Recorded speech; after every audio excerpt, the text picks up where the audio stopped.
Hello and welcome back to the Happy Accidental Gardener channel. My name is Estelle. I am your Happy Accidental Gardener, a place where happy garden accidents happen sometime, and sometimes some not so happy garden accidents happen, but we learn and we keep on moving and we try to do better each and every time. Thank you so much for stopping by. If you've been here before, welcome back. If you've never been here before, welcome to my garden journey. It is fall or autumn, depending on where you're from, here in Zone 7A in central New Jersey. So it is time for garden cleanup, for transplanting, for repotting, for putting in perennials for next spring. And that's what I am up to today. Let's get started.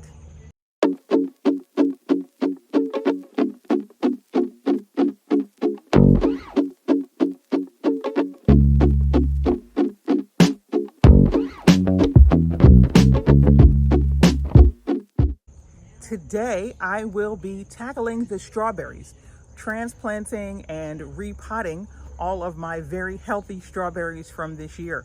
I didn't have the proper grow bag size, so I did have to put them in 65-gallon grow bags. Strawberries are not particularly deep-rooted, so all of that space is being wasted on strawberry plants. I'm actually transplanting the plants and the runners from 2 65-gallon grow bags into 3 or 4 16-gallon grow bags, so they're more shallow, easier to move, and really don't take up as much space. Okay, this is my strawberry patch. As you can see, it's heavily weeded and being encroached upon, so we'll take care of that as well. But these 2 grow bags, and then the strawberries have some runners. Some have run all the way over here to where the melons used to be. Some are growing outside of the rabbit and groundhog fence, so we'll be taking all of those runners and all of the mature plants and putting them into 16-gallon grow bags. I am quickly figuring out that detangling the runners from the weeds is going to be the hard part of this job. This is the first grow bag of strawberries that I'm transplanting. This is just the runners and volunteers that came through the fence or were tangled up in the weeds.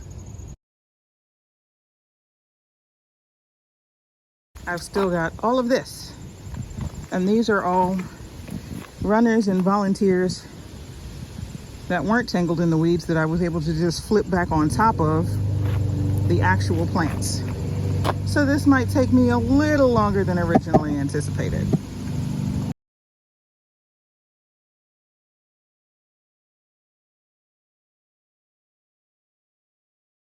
These are 2 compact hydrangeas that I rescued. If you have been to my channel before, you have heard me talk about the fact that I love rescue plants, plants that are on sale, plants that would otherwise not go to a good home.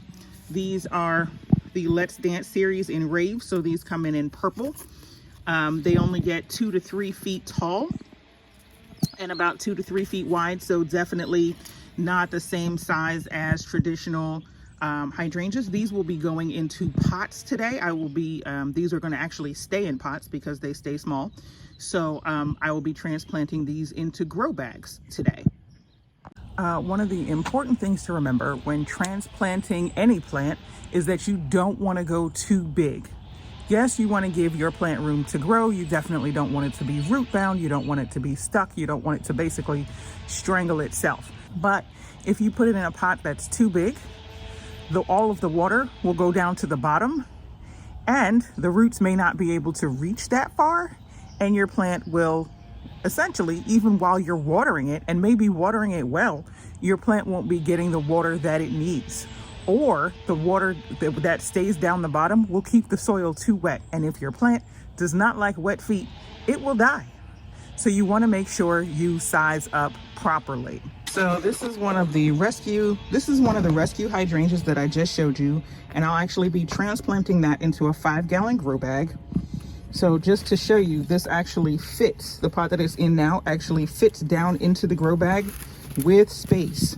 So you can see that there's definitely room in there for it to grow and room for it to get a little bigger.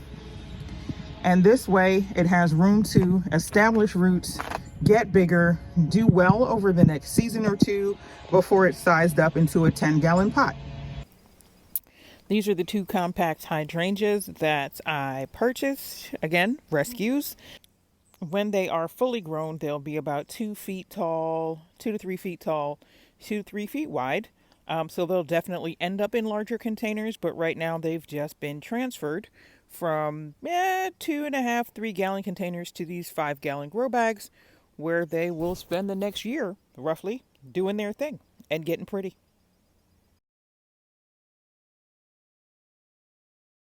Here I have 2 blueberry bushes, 1, 2.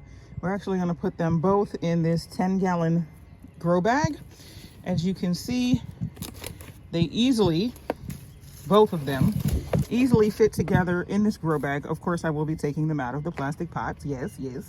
But they easily fit together in this 10-gallon grow bag with room for both of them to grow and spread. And even though both bushes are self-fruitful, when they are together, I will definitely get a larger crop from each bush. I am starting off with soil down the bottom of this fabric pot. It is already damp. And then I'm going to put my 2 blueberry bushes in there and backfill with soil and make sure I water in well. And even though right now I have this on the table, I think I'm going to take it off the table because it'll be a lot harder to move when it's full. Duh.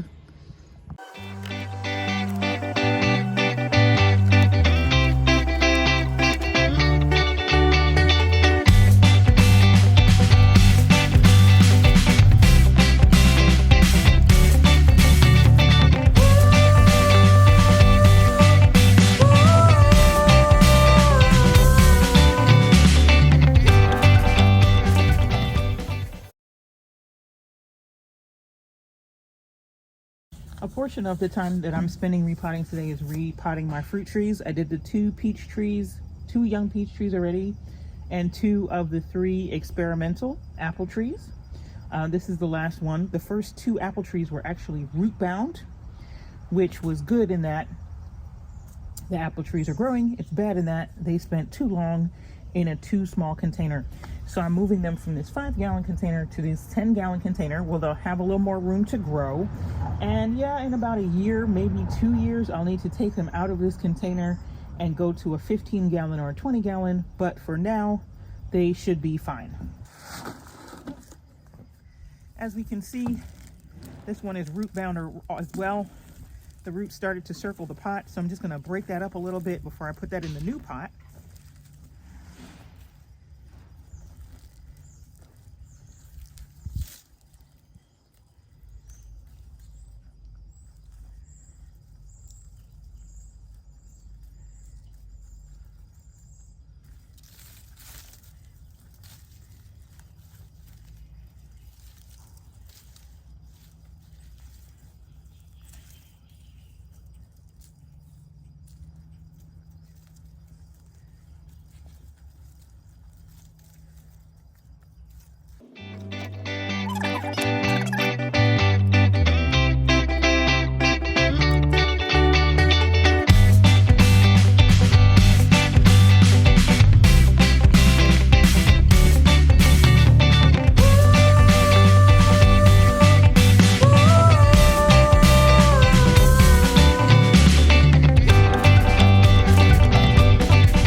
Here are the 2 pots that I was growing sweet potatoes in. I have no idea how the sweet potatoes did because, well, I kind of neglected them. I put them in.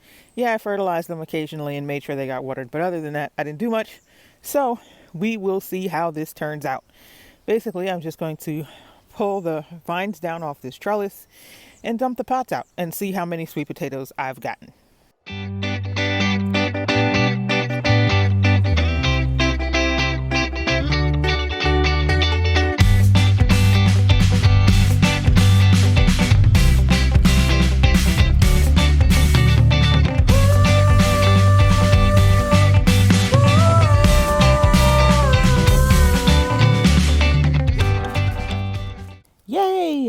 this is my sweet potato harvest for 2021.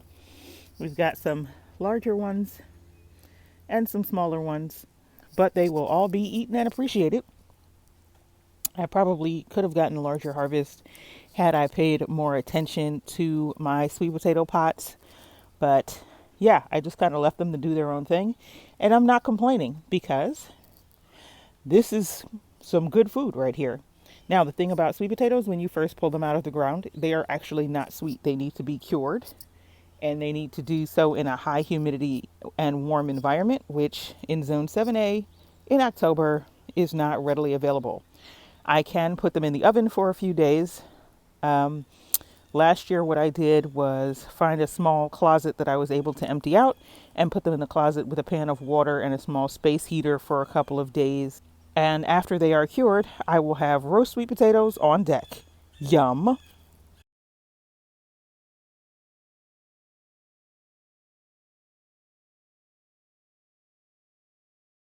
Hooray, hooray, hooray. My straw is here. I have 15 bales of straw. These are what are known as two stringers because obviously they have two strings. And they're about 14 by 18 by 3 feet, maybe a little bit off of that dimension. But these will be the fall and winter project. And I'm so excited to be doing this project. Yeah, I can't even tell you how excited I am. And I really hope it works, but if it doesn't, that's okay too. I got these two Boston ferns, again, rescue plants. I have to trim them down, and based on how crowded they look in their pots, I have to trim them, split them, and then put 4 in new pots and then put them in the basement for the winter. This is what it looks like after the first overgrown fern is split into 2. So I had a second one of these. I had 2 of these total. I trimmed it down and split it into 2. I used the original pot that was in and a second 2-gallon pot to put this split fern into. I will trim down the crown till it's about 1/3 of the way. Now that it's starting to get cool in the evenings, and once it starts to get to about 40 degrees consistently, I will put the fern in the basement to overwinter so that next spring I will have 4 live Boston ferns instead of just 2. Well, that's the goal anyway. We'll see what happens. Okay, it has started to rain, which is why I have my hoodie on. It's drizzling, but it's on and off, so I'm wrapping it up for the day and going inside. I'm not done, but hey, tomorrow's another day, and there is, more stuff to do. But here's a recap of what got done.